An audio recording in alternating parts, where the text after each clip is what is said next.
Our next session is on a very interesting topic, and it's titled American Hegemony, What Next? Our eminent speakers for this session include Varun Sahni Ben Judah, and they will be in conversation with Constantino Xavier. I shall now hand the mic over to Constantino Xavier. Hi, good afternoon. Thank you for that introduction. Welcome to this afternoon session of the Goa Arts and Literature Festival. Thanks to the organization, thanks to Vivek for inviting me to host this conversation. So what we intend to do today is discuss the future of American hegemony, the future of American imperial rule, if you want, the future of American order, the future of American peace, or Pax Americana, if you want, the future of American leadership, if you want. And I've used 5-6 different terms to describe hegemony, so you see that it's a very contested concept. And it's a pleasure for me to host both Professor Varun Sahni and Ben Judah for this conversation. So what I'll do is I'll quickly introduce each of the speakers, and then I'll start off the discussion with a question each, and maybe at some point we can get involved the audience. Good. So we'll start. It's a great pleasure for me, of course, to introduce to my right Professor Varun Sahni, and it's a great pleasure because I studied at Jawaharlal Nehru University. He was my supervisor for my MPhil dissertation. So we meet again exactly 10 years after our old JNU days. You are counting very much. You're actually the Vice Chancellor of Goa State University. Professor Varun Sahni specializes in international relations theories. He has a PhD from Oxford University, with a dissertation on the Argentinian Navy and civil military relations in Argentina. After that, he actually served here at Goa University as a reader in Latin American studies. And his research is widely published, and I encourage several of you to look at his CV online for various deeper studies of what probably he will be sharing today on the rise and decline of great powers, how some countries rise and then sort of slowly fade into history. I come from a country which has a great history of rising tremendously in the 15th century and then declining tremendously afterwards until being ruled by the IMF, as today, Portugal. And a story of greatness which of course started right here in Goa in 1510. So Professor Sahni, I think you're familiar with his presence here in Goa. He just joined Goa University when exactly? A year ago? 19th of August this year. 19th, so a few months ago actually, very recent. And to my left is Ben Judah. I had the pleasure of meeting Ben yesterday on Twitter. So excuse me if I look at my notes here. I checked your Wikipedia this morning. Ben is I think Ben's 2 main books, which I skimmed through this morning, are very interesting, but they're very different. One is on why, despite Vladimir Putin's tremendous political skills and capacities as a politician, he has eroded this capacity of the Russian state, which is failing financially, militarily, and politically in terms of social stability also. And that his book describes very deeply. His book is published in 2013. It's called Fragile Empire, How Russia Fell in and Out of Love with Vladimir Putin. And he has a more recent book called This is London, for which I reckon explores the city of London through the views and the eyes of dispossessed, disprivileged immigrants from all over the world. And he looked at how they see London and described. I think the focus will be in this discussion most in the first book on Russia, and the importance of Russia in the global order. So, having introduced both, I will start off maybe with 2 mirror questions, one for Professor Sahni, one for Ben. I think the 2 questions I have, which are sort of mirror questions on the United States and its future importance in the world, in terms of leadership, again, rule, order, hegemony, which is de facto the dominant power today in world politics. And I think definitely the election of Donald Trump in November has thrown up several questions of what kind of United States, what kind of hegemonic dominant power we will see, for 2 reasons. The first one is a general reason of power, which is relatively declining. The US today sees its gap closing in terms of superiority, military, technological, economic, financial dominance, which it enjoyed for at least 2 decades or longer. Today we have a club of rising powers which have closed that gap and are using technological innovation, demographic advantages to close this gap and catch up with the United States. So we have a certain transition from a very dominant hegemonic United States, which could really do whatever it wanted during the 1990s. It could invade countries, it did invade countries, it played around with moral politics of promoting democracy, playing up human rights. It sort of, in many ways, got lost, if you think of politics as clear interests in a lot of moral agendas, both on the Republican side and Democratic side. You've had Democrats like Hillary Clinton and Bill Clinton and a whole Democratic establishment pressing up human rights issues, various sort of moral agendas in the 1990s, even 2000s. I think it was Secretary Hillary Clinton who made gay rights a major priority in US foreign policy across its missions worldwide. So it's definitely a very moral foreign policy. Similarly, on the Republican side, you've had the George Bush years, which were all about an axis of evil, toppling tyrants and what they saw as countries which were illiberal, non-democratic. And that capacity to do that has definitely eroded over the recent years. So we have a United States now which is, not surprisingly, quite open to a discourse of Donald Trump saying we have one of the worst infrastructures in the Western world, we need to rebuild our airports, our roads, we need to invest at home and stop focusing abroad in adventurisms and invading countries. And the second reason is precisely this. I mean, besides capacity declining in the US as a power, you have more and more reluctance in the US to get engaged, entangled in disputes worldwide. So now you have Donald Trump saying, why should we take care of Asia and security in Asia? Let the Japanese have a nuclear program, let the Koreans have a nuclear program. Why should we get involved in South Asia when India and Pakistan have a conflict? Let them deal with that. Why should we take care of European security? Disband NATO. So you have a retrenchment, a certain discourse at least, from all we can hear, this chaotic, lunatic, sometimes comments of Donald Trump, which suggests a retrenchment in a certain idea, which is not new. If you look at Barack Obama, the previous president, he said several times, we need to focus at home, stop looking abroad so much, and play a more careful role. So the mirror question is, for Professor Sahni is, are we underestimating US resilience in terms of a dominant hegemonic power? And the mirror question for Ben afterwards is, are we overestimating other powers, Russia, which you know very well, capacity to fit into those shoes and provide some type of order, security to other countries in Asia, etc.? So, Professor Sahni. Thanks a lot for that, Tino. And it's really a set of 2 very good questions. But I'm a university professor, so I'm going to start off by being just for a minute or so a bit theoretical and ask, what exactly hegemony is in the first place. And I think that there are 3 very different ideas that sometimes jostle with each other, but sometimes really don't. I mean, the hegemonia as a word, comes from Greek, as we know. It defined in the Hellenic, the classical period, the relationship between Athens and the other city-states. And it was really, therefore, the idea of hegemonia was the idea of really military preponderance. So if you look at sort of, the Peloponnesian War, for example, it's about how Athens and along with its allied city-states really, fight that war against Sparta. So one idea, therefore, is this idea of military preponderance. The second idea, and it's an idea which really comes from much more from the realm of international political economy, is an idea which was used to explain why the Great Depression took place in the 1930s, linked to the economic historian Kendall Berger. And the idea there is that in order to maintain an open capitalist world economy, you need to have an hegemonic power. You need to have one state that in effect guarantees and underwrites that entire system. Because the world capitalist system by definition is an open system. In other words, anybody can potentially benefit from it.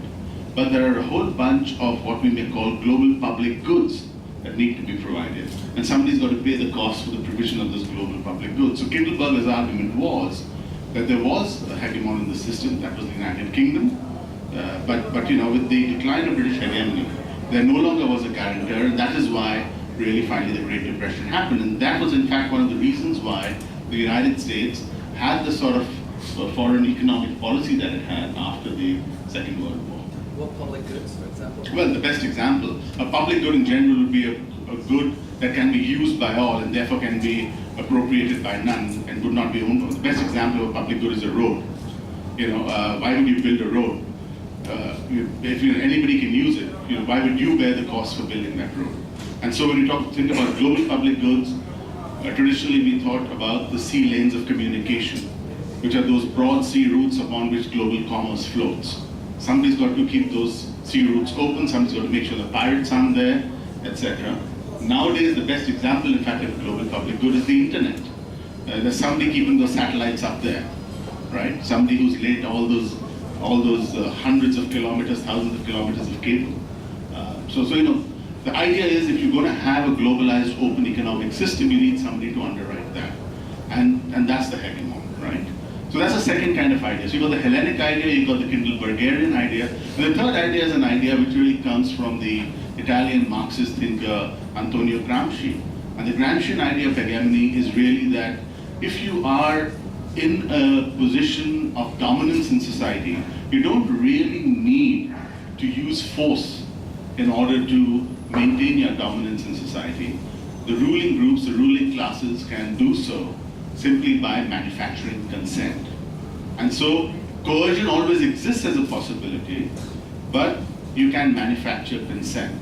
And in effect, those who rule with the consent of the governed, because in effect, the governed begin to regard that rule as being as natural as the trees and the rivers and the birds. So you know, you see power structures as being natural, whereas of course they're not, and they're constructed. And so the Gramscian argument therefore is, if you're really going to have revolution, you've got to peel away those structures of power. You need to have organic intellectuals who push for sort of, you know, revolutionary ideas just as much as the status quo establishment ideas, and so on and so forth. That's all the theory you're going to get from me. But here's the idea. So you've got three different notions of hegemony here. You've got the notion of military preponderance, you've got the notion of the provision of global public goods, and you've got third, the notion of manufactured consent. And here's the thing, after the Second World War, the United States was number one in all three. The United States had military preponderance, later on the Soviets caught up, but in other areas, the United States maintained its hegemony through the post-Second World War period. So whether it was the international economic system, the Soviets came up with an alternate model for organizing domestic economics, but the international economic system was always a world capitalist system. The Soviets didn't ever come up with an alternate, right? And most important of all was American soft power.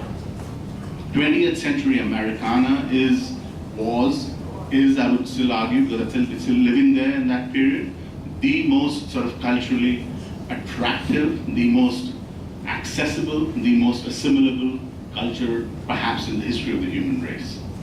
So you had all of these ideas nestled together. Now a lot of people are saying, and this is my last thought in my opening remarks, a lot of people are sort of seeing the election of Donald Trump as a sort of a kind of a 1980s redux. It's kind of like Ronald Reagan. I think they're completely missing the point here, because Reagan and the Reagan Revolution, the 1980s, was about reasserting American hegemony in all three domains. So sure, he built a 600-ship Navy, but Ronald Reagan, the Hollywood actor, was always cognizant of the power of culture, how the blue gene could bring down, in effect, the Soviet empire as he saw it, right? And also the American economic preponderance. And then Reagan played all of those cards. The problem as I see it, this time for the United States, is that at least so far we get no sense that Trump understands this, except in the terms of military preponderance. So otherwise Trump's big ideas are retrenchment from the global economy, reducing sort of global commitments. The other really, and Trump really doesn't have anything like a convincing idea when it comes to soft power. In fact, so far, Trump's entire sort of, campaign strategy was to essentially say that it didn't matter. That, that you could sort of, as it were, it didn't matter. You could come up with this trenchant image. Reagan didn't ever do that. So even when Reagan talked about the evil empire, he knew that you had to reach out to the youth of the Soviet Union, and so on and so forth. So I'll leave it at that for the moment. And my hope sort of, your question was, so... Resilience, how long is it sustained? I suspect that a lot is going to depend on whether a Trump administration is going to, in a way, be normal or not. If it ends up being a normal US administration, then I suspect that this will carry on for at least another decade and a half or 2 decades. If it turns out to be an abnormal administration, abnormal in the sense that marking a clear break with US external and foreign policy, as has been articulated for at least the last 7 decades, then I think the United States is going to be in trouble. Refreshing up, so Ben, the question for you is, you studied Russia, Putin is cheered worldwide as someone who's standing up against the Americans. People love him often because, he's showing the Americans, giving them a tough time in Syria, hanging out in the Ukraine, and finally someone is, giving Obama a tough time. Are we overestimating the capacity or not of Putin in Russia? Well, firstly, just to approach the question, I think already a certain mythology of the 1990s has set in Brussels and in DC and in London and elsewhere. And I, due to my father's profession, my father's also a journalist and analyst. I grew up in the Balkans for almost the first full 10 years of my life. And we have a reading of the 1990s as a period of American control and supremacy. But actually, at the time, that's not how it felt like. And seen from Bucharest or seen from Belgrade, let alone Vukovar for much of the 1990s, it looked as if the Euro-Atlantic security system was failing. America was unable to prevent genocide. America was unable to deal with these crises until they finally sort of spun out of control. And if you sort of trawl back in through the opinion columns of the Times of London and the Times of Manhattan, one will see columns actually quite similar to today, talking about how the West was losing its ability to control and prevent a war in Europe. But now if we zoom out and we look at the Project for a New American Century, the Project for a New American Century was written as much out of fear of declining American power than out of a sort of bellicose desire to extend it. And indeed, the persistence of Saddam Hussein as an enemy and a thorn in the side of the United States should remind us of how limited, even at that moment of great geopolitical tools, America's power was in the Middle East. And now we talk about America's power to mould and shape societies, America's power to mould and shape China's internal development, even at that moment of geopolitical sway and huge percentages on the pie charts, was relatively limited to shape China's development post-Tiananmen. And even when the United States was invited into the halls of power in the United States, into the glittering glass halls of the Kremlin, its influence was also significantly limited. So I would guard against a mythology of the 1990s and telling ourselves the story that our order has broken down and that this is an exceptional period of decline. It may turn out to be, but we shouldn't forget what happened yesterday. Now, sort of answering your question on Russia directly. Now, are we overestimating Russia? Something that I try and guard against in my thinking is the legacy of Mackinder and of a sort of pie chart approach to power, and a thinking that sphere of influence today are the same as a sphere of influence yesterday. And one manner I think we overestimate Russia is we overestimate the attraction that the Putin model and the Russian Federation and Russian culture has to the states that Russia claims is privileged sphere of influence, and that Russia seeks from the United States some kind of acquiescence, that it is a sphere of influence, that this is its zone of civilization or culture. And if you travel through Central Asia, or if you travel through the Caucasus or through Ukraine, one sees that these societies are no longer under the cultural hegemony of the Russian language and of a Russian Slavic culture. If you travel through Tajikistan and through Kyrgyzstan and into Kazakhstan, one sees the rise of a Turkic Islamic culture, one sees the proliferation of religiosity and mosques, one sees proliferation of ties economically and socially to Turkey and to China and to elsewhere. And one sees rising identification in Tajikistan towards Iran, in Kyrgyzstan and in Uzbekistan towards Turkey and elsewhere. If one goes through Ukraine, one sees the assertion of a new culture that identifies with Poland and identifies with perhaps an already lapsed vision of the European ideal. And one sees linguistically that these societies are no longer simply oriented towards Moscow. So firstly, we overestimate Russia's attraction. The hegemon that Russia is today in that neighborhood, or aspires to be, it's not the same as the traditional Tsarist Slavic hegemon, which was the sole culture of modernity or cultural pole for many of these people. Secondly, we're overestimating Russia's ability to guide or shape these societies. And indeed, one of the great failures of post-Soviet foreign policy from the Kremlin has been to maintain that single Soviet sort of Russo-Slavic cultural space. That's a source of great anxiety within the Kremlin. And indeed, Russia's foreign policy viewed from Moscow has been about putting down a whole sequence of coloured revolutions that it views as the products of United States foreign policy.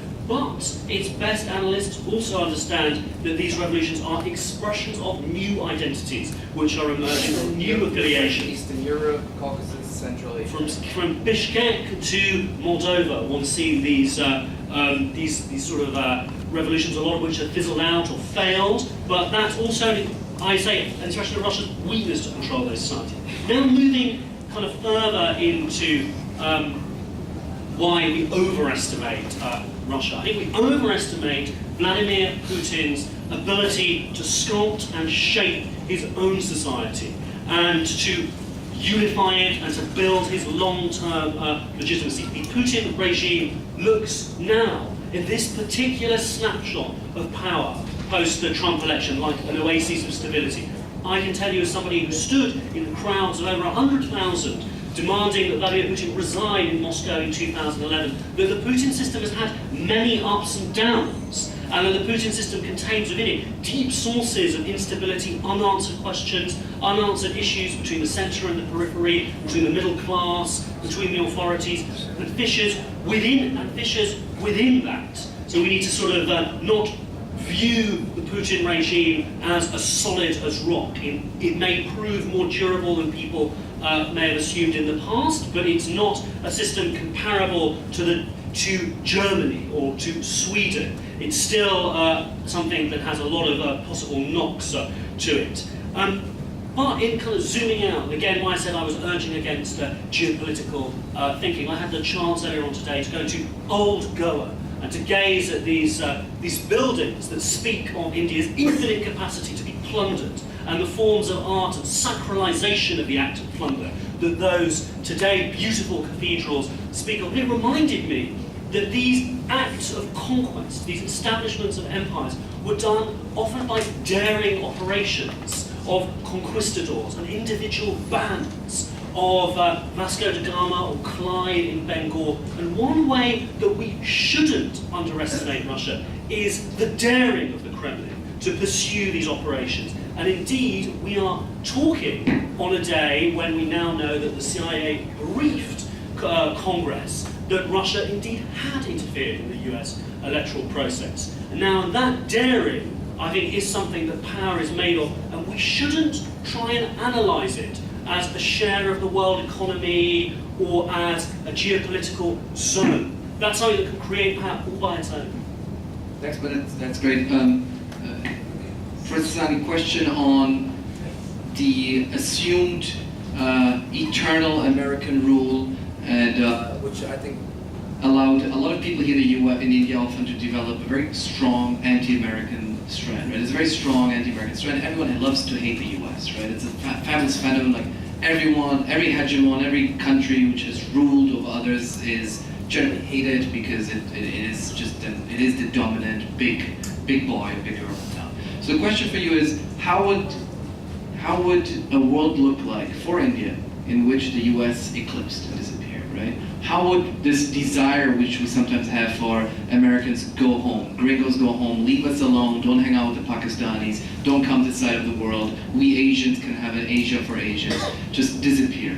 Imagine Trump tomorrow actually withdraws all his troops, disengages from the world, focuses only on home. Would that be good or bad for India? How would that world look for India? Well, in this very room, I think about a month and a half ago or 2 months ago, I spoke about the BRICS, and one of the things I said that was surprised some of my audience was this: that India is in a way different from the other countries in the BRICS in one very significant way, and I suspect that the difference is not just one of degree but of kind. And if you were for a moment to not think of South Africa, we can say this statement with relative confidence about Brazil, Russia, and China, which is that the faster the pace of the relative decline of the United States, the better it is for them, right? I don't think you can say the same thing about India. Sorry, the faster? The faster the pace of the relative decline of the United States, we're talking about the relative decline, obviously not the absolute decline, the better it is for Russia, for China, and for Brazil. I don't think you can make the same statement about India. And the reason you cannot make the same statement about India is because in India's case, that would be swapping American global hegemony for Chinese continental hegemony. And so for India, it is a very, very different, fundamentally different geopolitical situation. And what all of this is suggestive of, in fact, is... Why is it bad to have a Chinese control of Asia? Why is it bad for India? Well, I'll tell you why. Because unlike other parts of Asia, for which China was in some ways in deep history the mother civilization, that was never the case for the part of Asia that fell south of the Himalayas.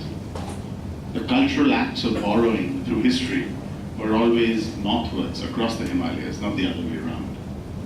Right? So, keep that in mind. So, you can think about the deep historical memory of Chinese ascendance in other parts of Asia. There is no such deep historical memory in the part of Asia we are in right now. In fact, it's a completely different relationship. So, from an Indian point of view, quite apart from these other elements, or the fact that there still are major security problems with China, territorial disputes, and what have you, it simply is not going to be in India's interest to have an Asia solely dominated by China. And what this means, therefore, is that you're going to see, I suspect, another non-alignment kind of policy emerging in India.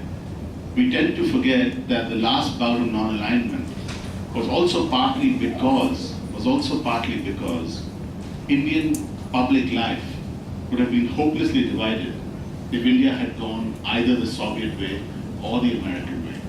And in that sense, non-alignment was the foreign policy analog of the mixed economy domestically.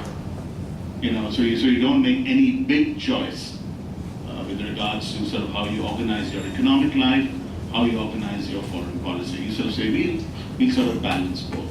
And that's the reason why you're going to have something similar. You're right about anti-Americanism being rife in our society and in our public life, which is why you're never going to have, one of the many reasons why, I can tell you others, you're never going to have India as a military ally of the United States. It's simply not going to happen. I can give you 5 other reasons, but I'm not going to right now. Now, the thing is, therefore, is it just going to be history replayed? I suspect not, for one very important reason. The first bout of non-alignment, India was a weak state. A large, weak post-colonial state. Continent-sized, but still weak post-colonial state. This time around, India is no longer a weak state. It's a state that's becoming stronger in relative terms, and is likely to become even stronger as the years go by. And so it's very difficult for a strong state to play that non-alignment game. The non-alignment is a foreign policy posture we call hiding. And it's very difficult to hide if you're big and strong. So it's not going to be easy to do what I'm suggesting. I leave my thought about what India could do till the next time you choose to ask me a question. Good. Ben, for you the question is, quickly 1 minute so we can get some other people in, is you have a lot of people in India very upset. The opposite people, actually the same people who are very anti-American, who are very pro-Russia and so on. Russia, a very reliable ally over the last 40 years, and since 1971, saying, why did you Westerners mess up and provoke and tease the big bear, Russian bear? Why did you, divert your attention and get into this hostile, escalatory mode with Putin, trying to topple regimes in the Ukraine, engaging him in proxy wars in the Middle East, which have devastated the Middle East, I think, of which our children will be ashamed and will ask us what did happen in the Middle East just for the the hell of fighting a little proxy war with Putin. What was your answer to that? Was there a strategic thinking of the U.S. and the West, if you want, on provoking Russia? Have you dropped the ball and not focused on the major issues, which are, I think, China and definitely the main challenge for the global order in Asia? Well, you've asked me to sort of imitate a sort of Western diplomat, which I won't. I'm going to cut through that and say that from my vantage point, there were two strategic options that you could have approached Putin's Russia with from the moment the regime had taken its decisive authoritarian turns already by the late 2000s. You could have gone for a well thought out, planned strategy of neo-containment. But that was not pursued because in order for that to be effective, it would have to have cut into a lot of very intense business interests, banking interests and oil interests in both the European Union, especially in London and in Germany and in the United States. This meant that even when elements of that strategy started to creep in, one was dealing with a Russia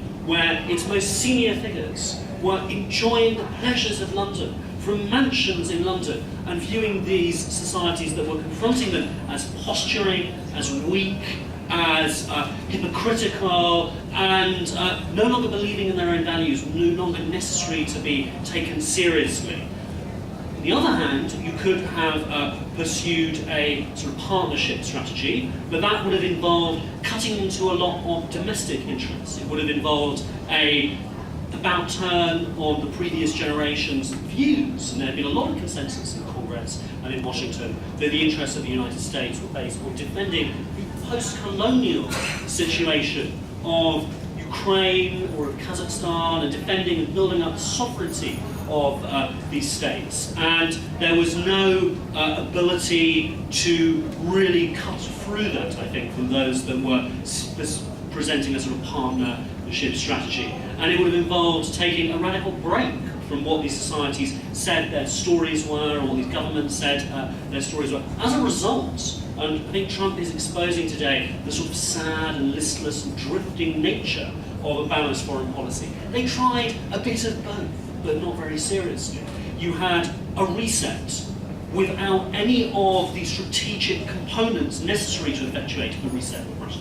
A reset in which Russia didn't get anything from its point of view, in which it didn't get Ukraine or Moldova or Central Asia. And then a neo-containment strategy was applied, but without serious sanctions and without a serious attempt to build. But Ben, you know London. You've written this book. Sure. You've talked to a lot of people who follow Russia in the West, in Washington, in London. Is there a certain fixation, both with the Russian state and the assumption that you need to democratize states, and has that led to a disaster? That's my question. I think you tell me. But what I think is that there was not a strategic set of priorities. There wasn't a strategic thinking. That these each crisis, as it emerged, was dealt with in a sort of ad hoc, tactical manner, which saw a very confused US strategy towards Russia emerged, which didn't have long-term priorities. There were periods in which the desire for democratization took precedence over desires for sort of tactical cooperation. And as a result, I think it made the United States look both bellicose and weak in Moscow. which is a very sort of dangerous and indeed inviting position to be in. I think there was an unwillingness in the European Union, in the United States, to cut off the political language of the past, and an unwillingness to really go against domestic interest groups of either side of this debate, either the Russia hawks or of the Russia doves. And one of the things I've really noticed amongst the political class in my country and in the United States, where I travel frequently, is a fatigued sigh from political elites that, oh, this is impossible because. And I think that view that governing and governance and international governance have become too complicated, have become too knotted, no one had the charismatic power to cut through it on either side of an approach to Russia, has led to a lot of confusion and weakness. Do you see it's a symptom of a decline of both the US and the Western powers in global order? Well, viewed from Moscow, the current, or indeed the former, they're almost all gone now, apart from Merkel, generation of Western politicians is viewed as the weakest since the 1930s, the weakest since sort of Chamberlain and Laval. And I think there is a lot of truth in that you had a generation of politicians at the eclipse of their age, still repeating mantras that no longer fitted with the contemporary situation, lacking any route map and lacking sort of intellectual path forward. And I also think there's been a failure of the strategic class, is that no one was able, from the think tanks that we've graced and worked in, to come up with a compelling story. I just joined 3 months ago. Oh. Well, sort of, I've also been sort of involved in that sort of think tank world, but so I'm taking a mea culpa here as well. I don't think anyone presented a truly compelling story, which was as a result you had this sort of confused Russia policy that was very directionless. And one sees it also in approaches to Asia, is that you had an element of a pivot to Asia, but then it sort of drifted, and a sort of zigzagging happened in which either the crusading Democrats, democratization, sort of part of US foreign policy, which has its own benefits and can win its own strengths in the contemporary world, was left unhappy, but also the hard realists were left unhappy. And just to end on Trump, and how I see Trump, despite his rhetorical power, he does have rhetorical power, being someone who's unable to really confront the contradictions of American foreign policy, is that Trump has made his centerpiece of foreign policy the idea of this pact with Russia to side with Assad to crush ISIS. But at the same time, he's promoted a whole generation of generals and consiglieres and advisors who are Iran hawks. Again, no attempt, it's too difficult to deal with that contradiction, to own up that there are some things we can do and some things we can't do. And sometimes we have to prioritize. Thank you, Ben. Let's do a rapid-fire Q&A now, because the last session ended late, so we shall end up late too. Anyone who would like to make very quick, short questions, and please mention your name and ask us a very quick 3-sentence question if possible, so we can have the maximum response time here from our speakers. I am Sivakami. I have a question to Mr. Sahni. Why do we fear Chinese, whatever, hegemony or control or public good, whatever? Why do we fear? Because we have a cultural affiliation with them. We share Buddhism with them. And we have a fair amount of racial connection because the whole northeastern areas, the same Mongol race. So with all this, I think we should welcome China, isn't it? Is there any religious angle to our foreign policy? I just wanted to know, you mentioned that the Russians perceive the West to have the weakest leadership currently. Isn't that a very risky situation for the rest of the world, considering that the arms race, still holds the same threat that it held during the Star Wars era? And Raj, what are the chances of a third world war? And the reason for that is something called military technology. And ability to annihilate all forms of planetary life is always a very salutary kind of deterrent, shall we say, to war breaking out at that kind of monumental general war kind of way that we saw in the past. That doesn't mean that we may not at some time accidentally slide into some type of a nuclear exchange, but I doubt very much that even if that were to happen, even if there was to be another nuclear weapon used in anger after Nagasaki, that it would really chain reaction. So we're not going to have that, I don't believe. Why is Chinese hegemony bad for India? It's bad for India because in every sense of the word, India ought to be China's peer competitor. And the fact of the matter is India is not. So are you going to therefore treat this snapshot as eternity is the question in a very, very fundamental sense. Don't forget that India is an emerging power, China is a rising power. I don't have the time to explain the difference, but I assure you there is one. And the point of the matter is that at a certain moment, an emerging power becomes a rising power. India is on the cusp of making that transition. So I think that the very worst sort of possibility would be at this particular moment to have the power relations and configurations that exist across the Asian, Eurasian landmass to be frozen in terms of a new kind of institutional arrangement.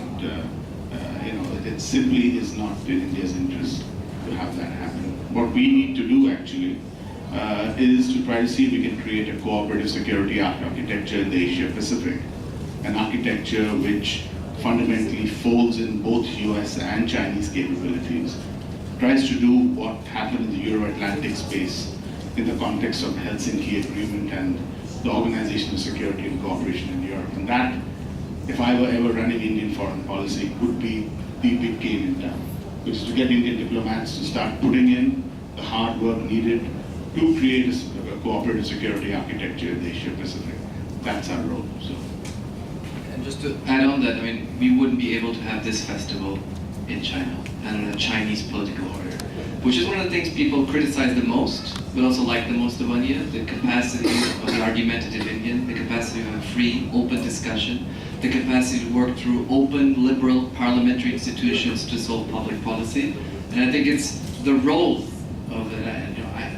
It's very interesting how upset people are about the dysfunctionality of Indian democracy, the corruption, the problems, the slowness, but there are certain virtues to the Indian democratic state, and those virtues are certainly not the same as the virtues of the including Chinese the state. despotic announcement of demonetization. Yeah, there are certainly many authoritarian elements in the democratic states of India too. Well, so we've been talking a lot about power, and we've been talking about power shifts, but I want to sort of end by talking about the nature of power and how the nature of power has changed through this sequence of transitions from the British hegemony to an era of American hegemony, and now into possibly Chinese hegemony. I had a chance to visit last week the palace of a Zemindar in Calcutta, and as I walked through this small mini Versailles with a statue of Queen Victoria made out of a single piece of teak wood, and I observed this sort of rotting old hall and his billiard room, and then I wandered upstairs around his courtyard to see his art collection, somewhat randomly thrown together, of 19th century masterpieces. What occurred to me was for this individual who lived here and who had placed this huge statue of Victoria as he entered his home, British hegemony was synonymous with the entirety of capitalism.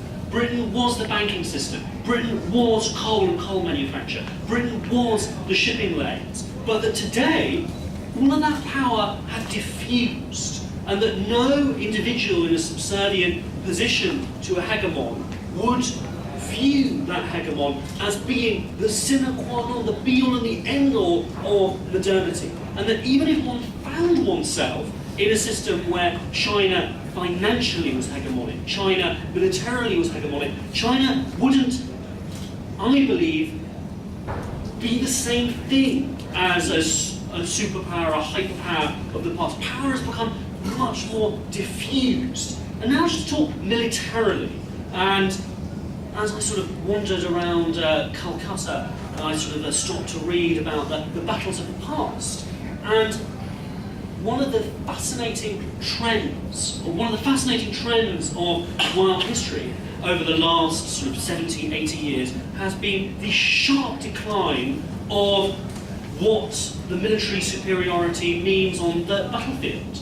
And one of the things we observe, either for Russia, which struggled, which effectively couldn't win the Chechen War, which had to hand over power to the son of the warlord rebelling against it, or if we look at how Russia has fared in Ukraine, is Russia was effectively beaten to a standstill by the Ukrainian army, and Putin was bitterly disappointed about Russia's intense difficulty in seizing Donetsk airport. Is that military power has also diffused, and the battlefields of the past, where British gunboat diplomacy could come in and exert power equivalent to an alien invasion to societies that were much less developed. That's no longer the case. Power is diffused. So when one talks to either Russian or American military generals, what they say is that it is so much more difficult to win a 21st century small war because the rebels now have access to the internet, they have access to primitive rocket launchers, they have access to IEDs, and we have that same diffusion of power at play. So I think that's something very interesting to sort of think about going forward. Based on the last answer actually that you were discussing, that power has become extremely diffused now. You do not have a unipolar or bipolar world anymore, which leads to a lot of instability. So, and especially in the world of social media, the internet. So what do you see the future of this to be? Will there, after a certain point, again be a certain bipolar world, or will it just become increasingly multipolar? And in that sort of sense, what is the role of security? Because if military security can only take you so far, then how do you patrol the internet? How do you make sure that radicalism does stay at bay without it also infringing on privacy? I know I'm asking a very layered question, but that would. What kind of impact will China's internal problems, if they happen, what kind of impact will it have on international geopolitics, on China's position vis-a-vis America and Russia and the Western Europe? Specifically, I mean, if there's an economic slowdown in China, the way we have seen economic slowdown in Western Europe, the way we have seen an economic slowdown in America, if there's a slowdown in China, how will it affect international politics? How will it affect the stature of the Communist Party? If the Communist Party breaks apart, if there's democracy, what impact will it have on China's rise in international politics? I think that the most important geopolitical trend over the next 30 years is one that we haven't actually spoken about, which is that we are in the very first years of the new industrial revolution, of the technological revolution. This is going to profoundly change our means of production. And if one looks at China, China's entire political system is effectively based on outsourcing from the United States and from Europe. It's based on classic modes of production. And right now we have in development a whole series of technologies that will make producing within the Western world or within India or within Japan suddenly much cheaper. One is driverless cars, and the second is elements of 3D printing, which are already emerging. And I think that will have a very destructive effect on political stability on China, and also on the states around China or in China's sub-band of economic development that are seeking to imitate it. And I think that that technological revolution will throw up many more surprises over the years to come. And the current spate of confusion over the role of the internet is just the beginning. First of all, that last comment, I mean, to those two, 3D manufacturing and new battery technologies, I'd add a third, which is the revolution in the cognitive sciences, which is going to fundamentally transform thought itself. I think the point about power is this, I mean, it depends what type of power you're talking about. Military power still is fundamentally atheist. Keep that in mind. When you think about economic power, it's much more diffuse than military power. Why? Because the very logic of economic activity is the logic of competitive advantage. So you're talking about multiple players. When you think about cultural power or soft power, it's even more diffuse than economic power or military power, right? And that's why it's no accident that the greatest resistance to globalization has come culturally. And it's in the cultural realm where, in fact, what you're seeing is the creation of melange rather than really the domination of one culture over another. So I think that's one thought to keep in mind. The other thought is about the internet and about the whole virtual space that has been created. I'll just leave you with one thought. When a new form of space gets created, it gets territorialized. It's only a matter of time before it becomes an arena of war. So this notion we have of the internet as this great, wonderful, anarchic kind of space, we are literally, I would say, at the moment where that's all going to change forever. And the analogy that you should think of is airspace. When heavier than air technology became a reality, and suddenly human beings could actually fly, right? You had this initial, those magnificent men in their flying machines business, and then you had the First World War. One day, a British pilot carried, a Royal Flying Corps pilot carried a weapon on board. Instead of saluting the German, he shot him. And the next day, everybody was carrying their weapons. And today, we have a notion of airspace. It's every bit as much territorialized in the sense, in the sovereign security sense, as any other form of space. So if we were meeting you 5 years from now in this room, you'll have concrete examples of cyberspace, this latest form of space, also being utterly territorialized. We are, ladies and gentlemen, in the very last period of the anarchy of the internet. It's not going to exist.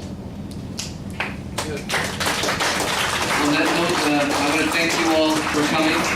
And instead of discussing American hegemony, control, and dominance next time, I'd also be interested to see about Indian hegemony and control. It'd be interesting to have some people from Nepal, Sri Lanka, and Bangladesh here. So you see that all powers are very able and very capable of establishing control of other powers, not only the bad, evil Americans. So thank you all for coming and have a good evening.